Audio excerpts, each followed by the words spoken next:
Bienvenue sur Sideliners. Bonjour à tous. Aujourd'hui, on va vous faire un petit point, un petit peu politique NBA et innovation en termes de règles, etc. On va couvrir 3-4 points assez importants, dont notamment, si vous suivez la NBA, vous l'avez vu, il y a l'expansion, il y a 2 nouvelles équipes qui vont arriver dans 2 ans. Il y a la NBA Europe aussi, mais on va aussi parler des petites déclats d'Adam Silver, notamment. Il y a eu beaucoup de critiques concernant la règle des 65 matchs pour le MVP et pour les récompenses individuelles en NBA, mais aussi pour le tanking. Et il y a eu quelques déclarations, on va revenir dessus. On va tout de suite commencer notamment par le tanking. Adam Silver, il aime pas ça parce que c'est pas du tout rentable pour la ligue. Ouais, donc Adam Silver, là, sur les mois qui viennent, il travaille sur une solution qu'il souhaite appliquer dès l'année prochaine. Donc dès le début de la saison prochaine, il y aurait potentiellement une règle anti-tanking en NBA. Et aussi une réforme sur la loterie, mais bon, ça c'est un peu moins sujet à débat ou quoi, mais c'est juste que Adam Silver, il veut un arrêt complet du tanking en NBA. Ouais, donc on l'a vu récemment, le tanking, ça s'est démocratisé pas mal. Il y a eu des grosses drafts l'année dernière avec Cooper Flag, la draft qui arrive là, il y a des gros prospects qui vont arriver en Reggie NBA. Bonsta, Cameron Boozer. Ouais, donc ouais, complètement pour Adam Silver, le tanking, qu'il y ait des équipes qui fassent exprès de perdre et que ce soit aussi flagrant récemment, c'est pas... Ben, rien que récemment, là, il y a eu une enquête de la NBA sur les Bucks concernant le tanking, parce que notamment Complètement. Giannis Antetokounmpo est allé en conférence de presse pour dire que, Déclarer qu'il était apte à jouer et qu'il avait envie de jouer. ouais, mais que la franchise ne le laissait pas jouer, parce que notamment ils veulent tanker et ils veulent pas qu'il se blesse ou quoi. Mais oui, du coup c'est terrible, parce qu'une équipe comme les Bucks et un joueur comme Giannis, t'as envie de le voir sur les parquets. Complètement. Et ça, notamment, ça fait perdre de l'argent à la ligue de ne pas avoir un mec comme Giannis Antetokounmpo sur un parquet de NBA. Et notamment par rapport à ça, Adam Silver a dit qu'il allait avoir un meeting, une réunion entre les propriétaires d'équipes, les mecs haut placés en NBA, je ne sais pas comment dire, les governors comme ils disent aux États-Unis, et ils vont discuter de tout ça, mais il a dit que c'est une décision qui doit être prise avec les propriétaires. C'est normal, les propriétaires aussi, eux, je pense pas que tous vont accepter non plus la fin du tanking. Ouais, parce qu'il y en a quand même, c'est un peu leur seul moyen aussi de se retrouver avec des gros joueurs de remonter un petit peu, de remonter. Complètement. Demain, tu me demandes, frère, je sais pas, moi, les Wizards, c'est pas un gros marché. Il y a que le tanking qui peut leur faire avoir des bons joueurs. Après, les Wizards, je sais pas si c'est le meilleur exemple. Là, ils ont récupéré Eddy, Trae Young, ça peut être pas trop mal. Genre, Oui, une équipe comme les Wizards, tu vois. Mais ouais, dans il y a la des petits même marchés vibe. qui sont un gros pic de draft, sont pas grand chose, quoi. Parce qu'ils attirent rien. Ouais, dans la même vibe, les Nuggets qui sont très bons aujourd'hui, c'est pas parce qu'ils ont réussi à aller chercher LeBron James en free agency. C'est pas les Lakers, c'est pas les Knicks, c'est pas des franchises comme ça qui attirent des gros noms. C'est vrai que tu touches un point. Les Nuggets, même s'ils ont été champions il y a quelques années, demain ils perdent Jokic. En 2 ans, je pense c'est une bottom team. Hein. Ouais, bah c'est ça. Les Pacers, c'est pareil. C'est pas une grosse équipe. Ils attirent pas grand monde à la free agency. Parce que notamment, qui a envie d'habiter à Indianapolis, frère? Ouah, ouais, dans l'Utah, genre. Dans l'Utah, à Denver. Non, tu vois, c'est des sujets à discuter. Moi, je pense pas que ce soit. Le tanking n'est pas forcément une mauvaise chose. Après, donc, ils n'ont pas de solution encore à nous apporter, mais on sait que c'est quelque chose, en tout cas, qui fait perdre de l'argent à l'NBA, qui a une mauvaise influence sur l'image un peu de la ligue. Donc, on sait que ça, Adam Silver, il veut s'en débarrasser. Comment, ça, on ne sait pas trop. On sait qu'il y a eu des rumeurs de peut-être tournois des équipes les moins fortes pour avoir, à la place d'un tirage au sort entre les moins bonnes équipes, une sorte de mini-tournoi pour avoir le plus haut pic. Il y a des idées comme ça, mais Ça va être en discussion, ça va être discuté avec les propriétaires. De toute façon, ça va être soumis à un vote aussi. Comme toutes les choses que la NBA fait, c'est pas non plus une dictature. Ouais, mais en tout cas, il faut vraiment voir ça comme une entreprise, quoi. Genre, faut pas oublier que la NBA, leur but, c'est d'être rentable quand même, c'est de faire de la thune. Oui, ça reste du business, ils sont là pour faire de C'est ça. l'oseille. Donc oui, Pareil, pour rejoindre cette idée, la règle des 65 matchs, Adam Silver, il a expliqué qu'ils ne sont pas prêts de dire au revoir à cette règle-là. Parce que, notamment, c'est du business, c'est de la thune, la NBA aussi, et ne pas avoir tes joueurs stars qui jouent, c'est pas rentable. oui, il a fait une décla par rapport à ça, parce qu'il y a eu beaucoup de critiques et tout par rapport à ça. Il a dit « Nous avons toujours su que lorsqu'on trace une ligne, quelqu'un se retrouvera forcément de l'autre côté. » Ça veut dire, ils auraient pu mettre 65, 70 ou 60, qui allait forcément avoir un gros joueur qui allait se retrouver à un moment donné en dessous de la limite. Mhm. Et moi, pour le coup, par rapport à cette règle des 65 matchs, je trouve qu'elle est bonne. Tu veux avoir une récompense individuelle. Le fait que tu sois présent sur un parquet de NBA, c'est par exemple pour le MVP, c'est le premier truc valuable d'un joueur, c'est qu'il soit c'est être disponible. disponible complètement. La disponibilité d'un joueur, ne pas être blessé, être là à jouer les matchs, ça devrait être le critère numéro 1. La régularité, ouais. ouais. Ouais, c'est ça, Parce que des c'est ça, critères les plus importants. On parle de la régularité statistique, mais si tu loupes un match sur deux, Et puis ça rentre aussi dans son truc de lutter contre le tanking, c'est que ça fait partie aussi un peu d'une règle qui a été mise en place pour lutter contre le load management. On l'avait vu notamment les Spurs avec Kawhi, comment ils le faisaient, même les Raptors et tout. En fait, ils le faisaient jouer un match sur deux, et vu qu'il n'y avait pas de règle concernant un nombre de matchs précis, il était tout le temps d'aller au NBA parce que c'est un super joueur. Mais en fait, le fait est qu'il ne jouait pas énormément de matchs. Mhm. Et du coup, moi, je trouve que cette règle-là ne doit pas partir. Elle est super importante pour cette ligue, et elle est super importante pour les joueurs, et même pour les fans. Tu es là, tu te retrouves avec 82 matchs dans la saison. Ça, c'est une autre discussion, je trouve qu'il y en a trop. Ouais, les matchs, c'est autre chose. Je suis d'accord aussi qu'il y a beaucoup trop de matchs. Mais ça, c'est une autre discussion. Mais tu te retrouves avec 82 matchs dans la saison, et t'en as que, vas-y, 2 tiers où tu as les stars qui sont présentes. En vrai, c'est chiant. Ouais, Au final, tu te fais chier. Genre, t'as t'es- que 60 matchs, 50 matchs où t'as tes stars qui sont là. que ce Parce soit que le aller les reste- voir Ouais. là-bas en direct, payer ta place et pas voir le joueur star de ton équipe, ça fait chier. Ou même à Ou la télé. rien que payer un abonnement du NBA Pass. Le truc est cher. Et si tu as de plus en plus des nuits où tu te retrouves là, tu te lèves, tu regardes des matchs, mais tu n'as aucun joueur star, ça fout les boules. Donc, bien sûr, je suis d'accord aussi qu'il y a trop de matchs, mais il ne faut pas oublier que être disponible pour un joueur, c'est la qualité principale. C'est ça. Et qu'il faut la valoriser. Oui, c'est ça. Moi, je trouve que c'est une bonne chose. On peut discuter du fait que peut-être que 65 matchs, c'est bas. Moi, je trouve pas. Ça te laisse 17 matchs d'absence De marge, possible, ouais. ce qui est une petite blessure. Mais en soi, voilà, quoi. Les joueurs doivent faire avec, et ils doivent mieux jouer, mieux se préparer physiquement. Même si, encore une fois, il y a trop de matchs, et du coup, même malgré Ouais. la prépa physique, tu peux te péter bêtement. Là, on l'a vu avec les Lakers qui se retrouvent sans Luka alors qu'il était parti pour potentiellement prendre le MVP. Mais voilà, Luka, il s'était déjà blessé au début de saison, vers la mi-saison. Et il a raté les matchs, et là, il revient. Tu te repètes. En fait, le problème n'est pas la règle, le problème est que frère, essaye de rester en forme, essaye de pas te blesser.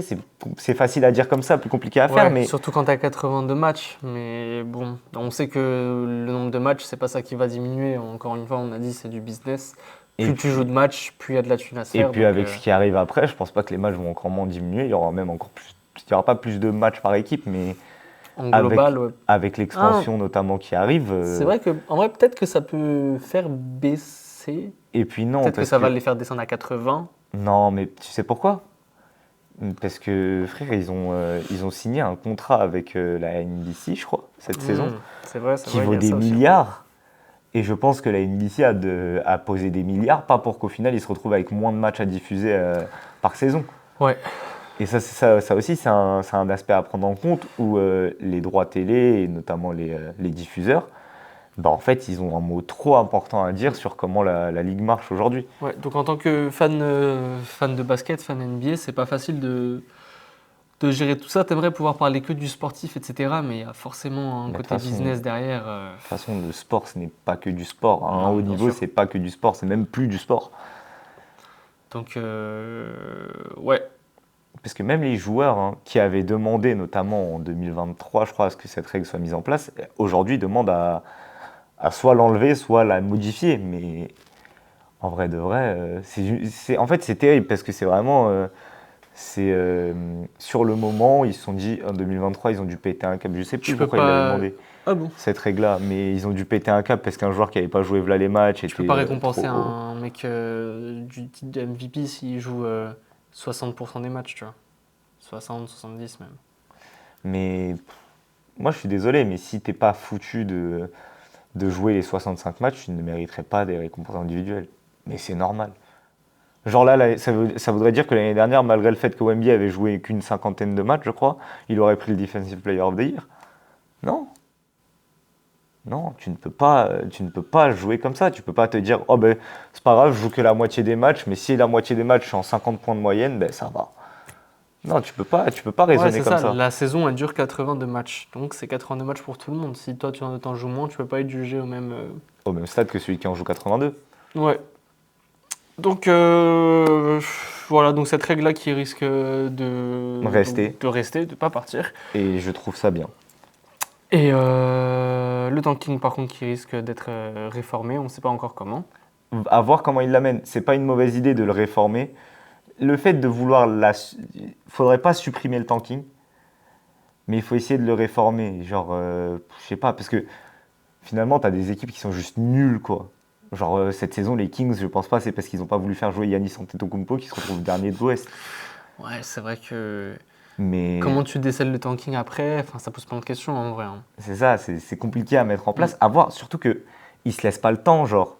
Il C'est se ça dit, pour la saison prochaine. je veux mettre en place ça pour la saison prochaine. La saison prochaine qui commence dans 6 mois, qui commence en octobre. Du coup, il y a quoi là?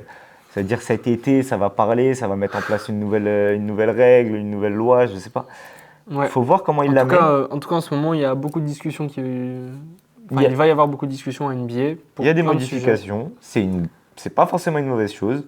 À voir comment ils veulent l'amener. Et là, à ce moment-là, on en rediscutera. Mais en tout cas, Adam Silver, là sur les deux derniers déclats, je suis plutôt d'accord avec ce qu'il fait.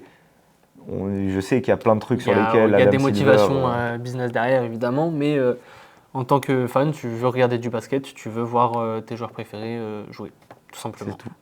Et tu veux, même si tu es fan des Kings ou du Jazz, genre, bah, t'as pas envie de les voir faire exprès d'aligner des 5 majeurs de cons juste pour avoir une chance d'avoir un bon pic de draft, quoi. On va passer à peut-être l'élément phare là, de ce qui s'est passé récemment en NBA. La Ligue va accueillir 2 nouvelles franchises. Une à Las Vegas et une de retour à Seattle. Ouais. Donc ça a été voté avec les propriétaires de franchise. Si je me trompe pas, il va y avoir encore un autre vote, un dernier vote pour confirmer à 100% que c'est sûr. Mais C'est c'est à validé. 99,9% C'est sûr ça. qu'il y aura 2 nouvelles franchises. Ça fait un bout de temps qu'on en parle. On parlait de 4 franchises, là 2 maintenant, et je crois que 2 plus tard, ça va être en discussion. Mais en tout cas, ils parlent de l'horizon pour la saison 2028-2029. Ce qui est dans pas longtemps, ce qui est dans 2 ans. Quoi. Donc on finit cette saison, on a la saison prochaine. La saison d'après. Et Et ensuite, après, on a les nouvelles aura franchises. 32 équipes en NBA. Donc, les modalités précises, etc., c'est pas encore sûr et certain. Enfin, on a encore plein de détails. Comment ils vont réorganiser la ligue aussi autour, avec notamment les trucs de division, T'as notamment Memphis et. les conférences, parce que du coup, Seattle et Las Vegas se retrouveront à l'ouest, sauf que tu peux pas avoir une conférence à 17 34, équipes et une autre à 15.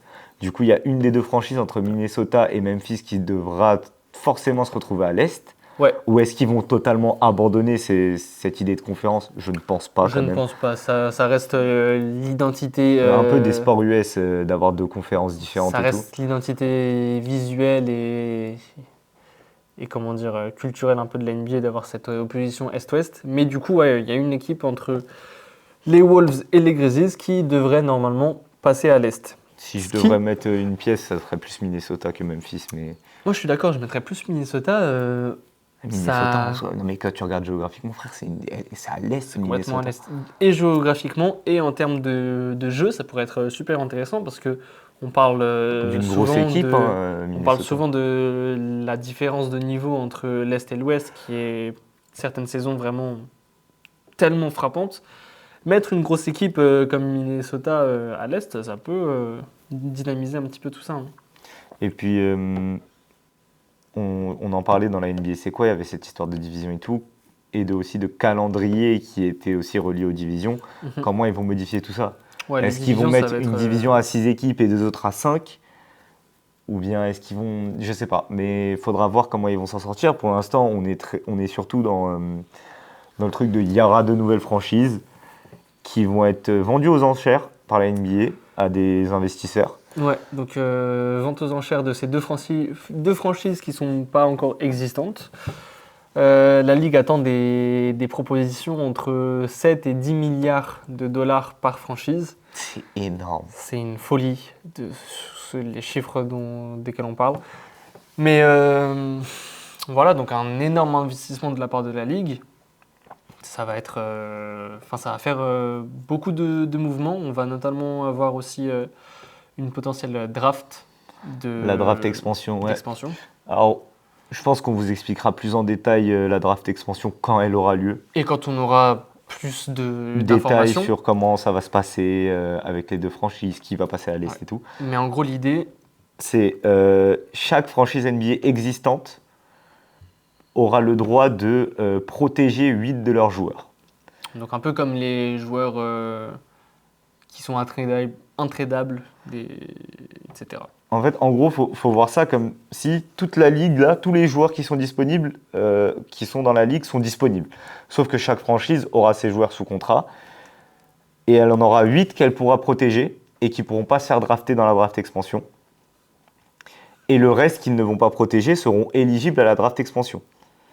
Ça ne veut pas dire qu'ils vont forcément se faire drafter. Non. On a eu ça là en WNBA, notamment avec Carla Leite, la française, qui était au Las Vegas Ace, si je ne dis pas de conneries, qui n'a pas été protégée et qui du coup a été draftée par la nouvelle franchise de Portland. Et du coup, oui, voilà, ils auront 8 joueurs protégés par franchise, tout le reste disponible. Les franchises peuvent protéger moins de joueurs aussi. Hein. Bon, c'est con, mais elles peuvent protéger moins de joueurs. Donc, après ces joueurs protégés, les deux équipes, il y aura un tirage au sort pour savoir qui draftera en premier, mais il n'y aura pas trop de conséquences parce que je crois que c'est genre l'équipe elle draft en premier, après c'est 2 fois l'autre, après 2 fois et puis 2 fois. Ouais. Mais du coup, c'est les deux nouvelles équipes vont drafter leurs joueurs qui sont disponibles et évidemment, je crois qu'ils se retrouveront dans la loterie de la draft NBA, si je dis pas de bêtises. Mhm. Donc, ça va se passer comme ça. On vous en reparlera plus, notamment quand on aura plus de détails. Mais ce qui est sûr, c'est que 2028-2029, sûr à 99%, nous aurons les Seattle Supersonics de retour en NBA et Las Vegas qui aura une nouvelle franchise. Ouais. Et ça, pour les Seattle Supersonics, Pour la ville de Seattle, c'est vraiment bien. c'est super pour la fanbase de Seattle qui est privée depuis 2008, je crois, de son équipe. Et ouais, ça va faire du mouvement parce qu'on est à une ligue à 30 équipes depuis 2004. Ça fait 22 ans. Ouais, donc ça va faire.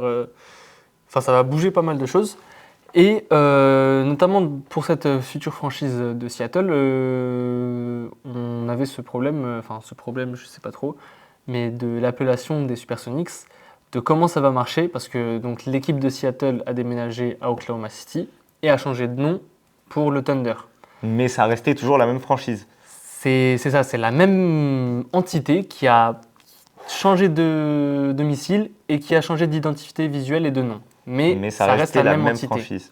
Donc, comment est-ce que ça va se passer pour Seattle? Est-ce qu'ils vont récupérer le nom de Supersonics pour le palmarès, pour les maillots retirés, tout ça. On va voir, en Donc tout ça, cas. c'est encore en discussion, mais je crois que ça se passe plutôt bien et que je crois que le Thunder va accepter à rendre à Seattle Comme au si c'était une Supersonics, nouvelle comme si équipe à partir de quand ils se sont installés à c'est Oklahoma ça. City. C'est ça. Je crois que après, je pense qu'ils devront raquer Seattle, mais En tout cas, ça m'étonnerait pas qu'ils demandent de l'oseille, mais je pense que ça le fera. on vous donnera de plus amples détails quand on en aura, bien sûr.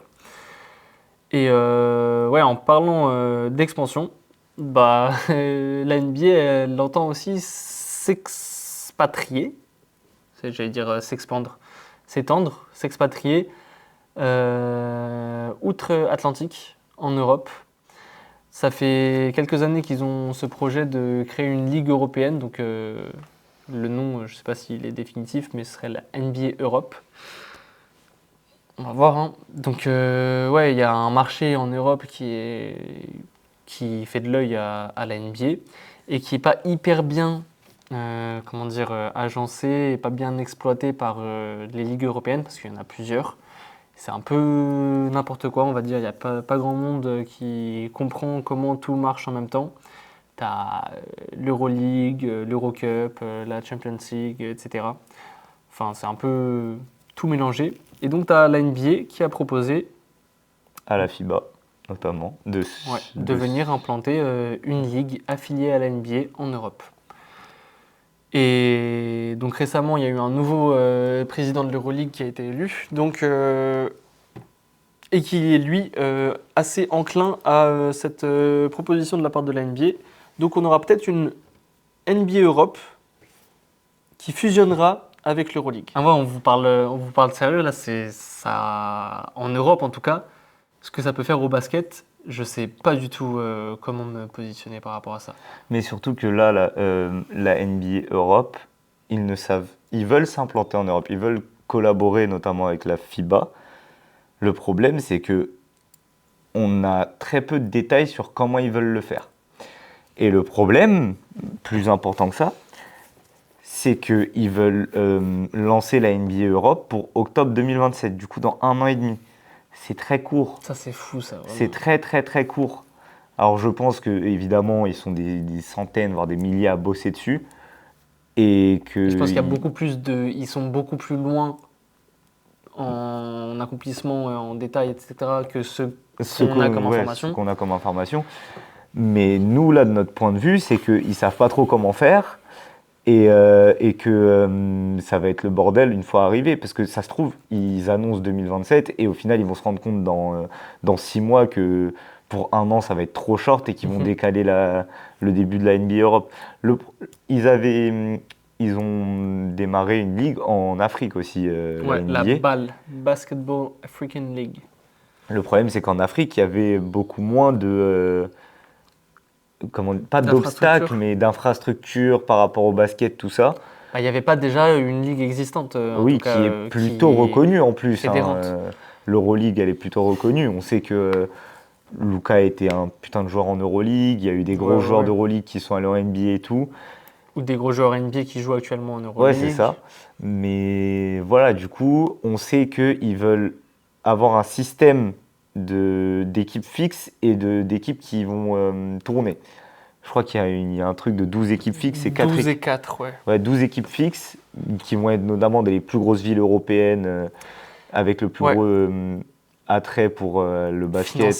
Financier et sportif. Parce que c'est sportif, notamment dans les villes, on peut retrouver Paris, Berlin, Rome, des grosses villes européennes, Manchester. Londres. Qui n'a pas d'équipe en Euroleague. Rome non plus, Berlin non plus. Donc je pense que le côté financier aussi d'implanter des franchises dans des villes économiquement boostées, tout simplement, bah, c'est quelque chose qui fait très envie à la NBA et qui n'est pas actuellement fait par l'Euroleague. Parce que l'Euroleague est plus basée sur des clubs historiques, etc. Un point un peu plus culturel, je pense, et historique. Donc Londres n'a pas d'équipe historiquement, alors que Belgrade, si. Et Belgrade, c'est beaucoup plus petit comme marché que Londres. Ouais, et parmi notamment les dossiers déposés pour intégrer la NBA Europe, on a retrouvé un peu comme le Real Madrid en Euroleague, on a retrouvé c'est même plus des équipes de foot, en fait, c'est des entités, c'est des entreprises. C'est des méga entreprises. En fait, maintenant, les équipes de foot et même les équipes de sport en général sont des entreprises. Parce que notamment le PSG veut s'implanter dans la NBA Europe, je pense qu'ils vont le faire. Hein. Ouais, Et ouais, de très ouais. loin, parce que notamment le PSG, ils ont le foot, ils ont le hand, ils ont tout plein de sports dans lesquels ils sont. Et ils ont des fonds Ils ont d'investissement des fonds d'investissement de fou avec les Qataris. Qatar Investment, je sais plus quoi là. QSI, ouais. Ouais. Qatar Sport Investment. Investment. Investment, Qatar ouais. Sport Investment. Qui n'est pas encore trop implanté dans le basket et qui, par le biais du C'est une PSG, aubaine. C'est une aubaine pour en eux. fait, financièrement, il y a tout le monde qui veut une part de ce gâteau-là, en fait. Parce En que- Europe, il y a trop de trucs à faire qui ne sont pas encore faits et il y a trop de thunes à se faire. La NBA, enfin, le PSG et les Qataris, eux, ils kifferaient. La NBA, ils kifferaient aussi utiliser le fait que le PSG, c'est déjà une marque, un branding reconnu à l'international. Genre, avoir une équipe de basket PSG, bah oui, évidemment, tout le monde a déjà l'identité visuelle, etc. Genre, c'est facile, en fait. Donc, Mais là, le truc avec la fusion avec l'Euroleague, c'est que notamment les équipes d'Euroleague ne sont pas dans le bénéf. Jouer l'Euroleague et même la gagner ne te permet pas de gagner de l'argent. Donc évidemment, les grosses équipes comme le Real, qui sont reliées notamment au foot, leur perte d'argent est compensée par le gain d'argent par le foot.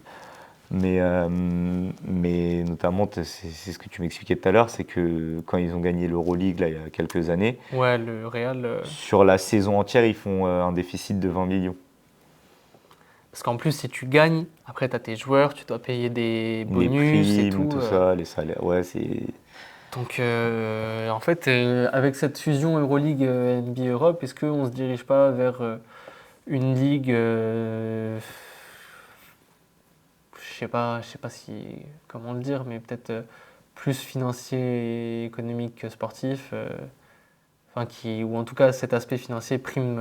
Enfin, là, on a des équipes, des entités sportives de foot comme le PSG ou l'AC Milan aussi, qui n'ont pas d'équipe de basket et qui veulent qui veulent intégrer le truc. rejoindre ce business un peu. Ouais. Tu as des fonds d'investissement Arabes qui veulent, d'Arabie Saoudite. qui veulent créer leur propre équipe. Bah, Ouais. peut-être pas non plus dire, peut-être pas non plus avoir une équipe saoudienne en NBA Europe, mais qui vont Mais financer une très équipe. certainement financer une équipe à la Berlin Ouais, ou parce quoi. que tu as des équipes complètement comme Berlin ou autres qui n'ont pas. Parce que la NBA va demander en fait une sorte de. Il y a un droit d'entrée, et C'est c'est ça, un droit certain d'entrée. prix Je crois qu'ils ont posé la limite à minimum 500 millions. pour 500 rentrer dans millions, la ligue. c'est énorme. Et il y a énormément d'équipes qui n'ont pas du tout ce budget-là pour rentrer. Donc, ouais, moi je pense à des équipes légendaires d'Euroleague qui, est-ce que ce ne sera pas la mort un peu de cette Euroleague qu'on connaît depuis des décennies, des décennies et des décennies? Et qui, avec le temps, a aussi pris en légitimité et qui est reconnu un Ouais. peu partout maintenant Sportivement en dans le monde. Sportivement. légitimité, mais financièrement qui s'est un peu enlisé. Donc, des équipes comme, je le redis, hein, mais le Red Star, le. Belgrade. Hein. Ouais, Belgrade. Le Ouais. Red Star. Non, t'as le Red Star, t'as des équipes, t'as Zalgiris je crois que c'est Lituanie. T'as plein d'équipes qui sont très bonnes sportivement, mais qui n'auront Financièrement, pas c'est les pas non 500 plus les millions pour plus, rentrer. ouais. Donc, est-ce qu'il y en a qui vont fusionner? Est-ce qu'il y en a qui vont Même pas intégrer la NBA pas, Europe et pas rester en Euroleague. intégrer ou... Parce que le problème de s'il n'y a pas une fusion totale, une collaboration totale avec l'Euroleague, c'est que du coup l'Euroleague resterait une compétition à part de la NBA Europe. Je pense Déjà que que ce c'est à serait terrible. perte de jouer l'Euroleague, si tu ramènes la NBA Europe et tu laisses une Euroleague, ça serait encore plus à perte pour les équipes. Je pense vraiment que cette fusion va avoir lieu. Je ne sais pas comment, mais je pense que il y a trop à perdre et pour la future NBA Europe et l'Euroleague d'avoir une autre ligue très reconnue, enfin qui mange Surtout une part que- de ton gâteau, quoi. Surtout que la NBA, c'est tellement une entité dans le basket C'est qui ça. est trop élevée et du coup, ça va débarquer et ça va tout prendre. Le basket européen, ça se développe de plus en plus, mais c'est à des années-lumière de la NBA. Et les gens, par contre, le branding de la NBA et tout, en Europe, ils connaissent. Alors que l'Euroleague, ils connaissent pas forcément. Donc ça qui débarque en Europe, dans leur ville ou dans la capitale de leur pays, enfin, ça va attirer une fanbase mais gigantesque. Du coup, en fait, je pense que juste le truc de l'Europe, de la NBA, d'aller en Europe, c'est vraiment pour dire, ben, on va prendre le contrôle du basket en Europe, un peu comme ils ont fait en Afrique.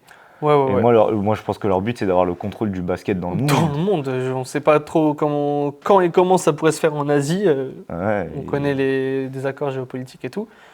Mais en Europe, en tout cas, enfin, l'Europe a trop à gagner et enfin, ils perdent déjà de l'argent. S'ils ne fusionnent pas avec la future NBA Europe, il y aura encore plus. financièrement, l'Europe en tout cas, l'Euroleague a tout à gagner à Ouais, collaborer avec la NBA. S'ils veulent pas collaborer entièrement avec la NBA, ça va juste mener à leur perte. Mais après, est-ce que ce serait pour remplacer l'Euroleague? C'est ça le problème. Et c'est là c'est où je ça. comprends que l'Euroleague et la FIBA notamment ne voudraient pas collaborer entièrement Même et ne comment? voudraient Est-ce que pas tu fusionner. utilises les règles NBA? Est-ce que tu utilises les règles FIBA? Il y a plein de trucs en vrai, hein, Mm. qui peuvent être super intéressants. Mais de toute façon, dès qu'on aura plus de détails sur la NBA Europe aussi, on vous en reparlera. Ouais, mais en tout cas, faudra rester branché parce que, comme la Ligue l'a annoncé, c'est dans un futur très proche, hein. Genre, Ouais, ils veulent dans un an et demi, genre dans un an et demi, c'est dans rien. Hein. on aurait une ligue Europe- affiliée à la NBA en Europe avant deux nouvelles franchises en Europe, en NBA. aux États-Unis, il y aurait deux nouvelles franchises plus tard que une nouvelle ligue en En Europe. Europe. Donc à voir. Et est-ce que du coup, on serait pas dans un bail de une sorte de championnat européen où tu as la NBA Europe qui serait la première ligue et l'Euroleague la seconde, où tu as un système de montée et de descente. Moi, je pense que ce serait plus intéressant à le voir comme ça, ou à se dire tu mets une sorte de championnat avec plusieurs divisions Avec une NBA Europe en mode Champions League et et une une Euroleague Euroleague en en mode mode Europa Europe. League. Mais plus dans un bail de classement ou à la première ligue ou les championnats nationaux, Mhm. où tu te dis ben, les trois derniers sont relégués à l'Euroleague et les trois premiers de l'Euroleague montent. Et tu fais un bail de play-off pour les premiers de la NBA Europe. Je pense Mhm. qu'un format comme ça, ce serait vraiment sympa à voir. Ouais, Surtout ça que peut être vu intéressant. les équipes qu'il y a en Europe, Ça va se en vrai de taper. vrai, même l'Euroleague, tu continueras à suivre. Et moi, je pense qu'un format comme ça. Putain, je devrais travailler pour la NBA, frère. Ouais. Après, du coup, il y a le. Ah oui, je sais pas, parce qu'il y a le truc des places permanentes. Des Mais je deux pense équipes. qu'ils devraient abandonner cette idée de place permanente. Ah, parce Si que, tu veux parce que collaborer. justement, ils veulent maxer sur le. T'as des grandes villes, des grandes capitales en Europe qui touchent pas au basket. Et si on leur ramène une franchise, ça va faire de la thune de ouf. Et le problème, c'est que bah, ils vont prendre du temps à être compétitifs et tout. Et à côté, tu as des équipes des plus petits marchés, comme encore une fois Belgrade ou Salgiris, etc., qui les boufferaient, je pense, En termes de, ouais, en termes en de termes de niveau. jeu. Oui. Mais après, moi, je trouve que, encore une fois, côté sportif, si tu veux fusionner avec l'Euroleague et ne pas remplacer l'Euroleague, c'est la meilleure idée que que je peux te ramener, moi, de faire ça. Ouais. Non, ouais. En plus, même, genre là ça hype, en vrai, tu dis que du coup, t'aurais deux tournois, enfin, championnats plutôt européens qui sont reliés avec un système de montée et de descente. Parce que C'est vrai que c'est intéressant. le système NBA Très est cloîtré. très américain et Très très cloîtré, hein. états-unien dans leur manière de faire. Et essayer de s'adapter à l'Europe plus que l'Europe s'adapte aux États-Unis, C'est vrai. ce serait peut-être plus rentable et plus intéressant S'adapter à que. ce que les gens connaissent déjà ici avec le football, etc. Ouais, moi je pense que ce serait pas forcément une mauvaise idée, mais Mm. bon, pour Ouais, je pense que l'instant, c'est pour ça qu'ils du mettent 12 spots permanent. permanents et 4 amovibles. Oui, mais amovible comment? Ça veut dire que. Les 4, si je me trompe pas, ce seraient des équipes qui viendraient des championnats nationaux. Donc peut-être après quels championnats nationaux, je sais pas. Mais ouais, le premier de 4 championnats nationaux qui montent en NBA Europe, je sais pas. Ah, mais du coup, c'est chiant parce que ce serait quoi? Ouais, Ce c'est serait comment tu quel championnat? sélectionnes. Ouais, ce C'est serait quel championnat championnat national? français, anglais Et dans ces cas-là, il y a des et championnats. espagnol, italien, je sais pas. Ouais, et dans ces cas-là, le championnat serbe, il va se faire foutre. Championnat Le grec, championnat slovène, le championnat grec, le championnat c'est letton, le championnat la Ligue norvégien. Adriatique. C'est con, là, le championnat croate, il va se faire foutre. Tout ça, ils vont se faire foutre, en fait, parce que la NBA a décidé que ça allait être ces 4 pays-là. Ouais. Moi, je trouve que mon idée est meilleure. C'est tout. En tout cas, il y a vraiment, enfin, pour un projet qui a pour but d'éclore dans 1 an et demi, il y a tellement de points de flou encore. Ça. On ose espérer quand même que les points de flou que nous, on a, la NBA, de toute façon, s'est déjà posé les mêmes questions Oui. et a déjà trouvé des réponses à ces questions. Après, je pense que nous, on a des questions. Eux, ils s'en battent les couilles. Oui, Ils vont être là, bah non, ça fait pas d'argent, ok. et notamment, moi, la vraie question, c'est comment ils vont l'amener, comment ils vont faire la collaboration avec l'Euroleague. Ouais. Parce que si c'est un truc où juste tu veux remplacer l'Euroleague, il faut aller se faire foutre. Ouais, comment ça va être réceptionné par le public ici. Parce que notamment, là, bah vas-y, imaginons tu veux faire Pas les mêmes fanbases, hein. Faut voir en Europe de l'Est, les mecs, comment ils sont derrière leur équipe et tout. Si tu leur dis, bah non, vous allez vous faire foutre, peut-être vous êtes dans le top 5 de l'Euroleague actuelle, mais vous n'êtes pas dans les 12 villes que je veux sélectionner. Ah non, c'est terrible.